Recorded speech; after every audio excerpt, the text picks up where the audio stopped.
உசிலம்பட்டி அருகே 2 நாட்களாக பெய்து வரும் தொடர் கனமழையால் காடுகளில் வெள்ளப்பெருக்கு ஏற்பட்டு அறுவடைக்கு தயாராக இருந்த நூற்றுக்கணக்கான ஏக்கர் நெற்பயிர்கள் நீரில் மூழ்கி சேதமடைந்ததால் விவசாயிகள் சோகம் அடைந்துள்ளனர். மதுரை மாவட்டம் உசிலம்பட்டி அருகே செல்லம்பட்டி பகுதியில் கிணற்று பாசன முறையில் கோடை சாகுபடியாக ஆயிரக்கணக்கான ஏக்கர் நெல் சாகுபடி செய்துள்ளனர்.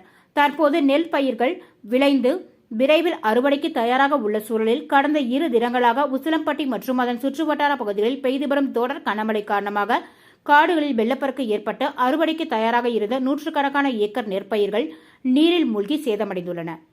விண்ணக்குடி கிராமத்தில் உடைந்த பாலத்தை சரி செய்ய மனு கொடுத்தும் ஊராட்சி நிர்வாகம் எந்த நடவடிக்கைகளும் எடுக்காததால் மழைநீர் செல்ல வழியில்லாமல் நெற்பயிர்கள் சென்று சேதப்படுத்தியதாகவும், இதேபோன்று கல்கொண்டான்பட்டி, கொடிக்குளம், ஜோதி மாணிக்கம் உள்ளிட்ட பல்வேறு பகுதிகளில் மழைநீர் செல்ல வழியின்றி விவசாய நிலங்களின் வழியாக சென்று நெற்பயிர்களை அடித்து செல்லும் அவல நிலை நீடிக்கிறது என விவசாயிகள் வேதனையுடன் தெரிவிக்கின்றனர். மேலும் மாவட்ட நிர்வாகம் நேரில் ஆய்வு செய்து மழைநீர் செல்லும் வழித்தடங்களை சீரமைத்து பாலங்களை அமைத்து தருவதோடு சேதமடைந்த நெற்பயிர்களையும் ஆய்வு செய்து உரிய இழப்பீடு வழங்க வேண்டும் என கோரிக்கை விடுத்துள்ளனர். என் பேர் வெற்றி செல்வி. நான் உசிலம்பட்டி பக்கத்தில் இருக்க விண்ணகுடின்ற கிராமத்தில் இருக்கேன்.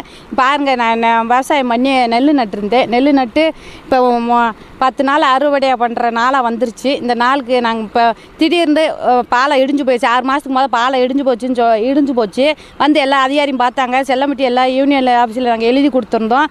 எழுதி கொடுத்துட்டு வந்து பார்த்துட்டு, சரி நாங்கள் எலெக்ஷன் வந்துருச்சு, எலெக்ஷன் முடித்தோடனே நாங்கள் பாலத்தை கட்டித்தரோம்னு சொல்லியிருந்தாங்க. நாங்கள் சும்மா இப்போதைக்கு மண்ணை போட்டு நடந்து எங்கள் காலனிக்கு இங்கிட்டு தான் போகிற வழி. அந்த ரோட்டில் நாங்கள் பக்கத்தில் எங்கள் நிலம் இருக்குது. அந்த நிலத்தில் நெல் நட்டுருந்தோம்.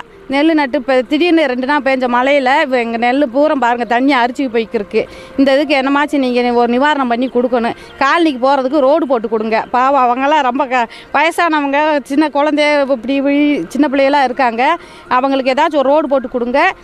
எங்களுக்கு இந்த நெல்லை நீங்களே பாருங்கள், நேரடியாக பாருங்கள். பெரிய ஆஃபீஸெல்லாம் வந்து பார்த்துட்டு நாங்கள் பாலம் கட்டித்தரோம்னு முதல்ல சொல்லி இப்போ 6 மாதம் ஆச்சு. 6 மாதம்னா எலெக்ஷன் முடிஞ்ச பின்னாடி அவங்களுக்கு போட்டு தரோம்னு சொன்னாங்க. இன்னும் போடலை. அதுக்கு ஏதாச்சும் இப்போ மழை திடீர்னு வந்து பேஞ்சு இங்கே பாருங்கள் எங்கள் நெல்லை பூரா அரிசி போயிடுச்சு. இதுக்கு நாங்கள் என்ன தான் செய்கிறதுன்னு பாருங்கள். இதுக்கு வேறு வழி ஏதாச்சும் சொல்லுங்கள், நிவாரணம் ஏதாச்சும்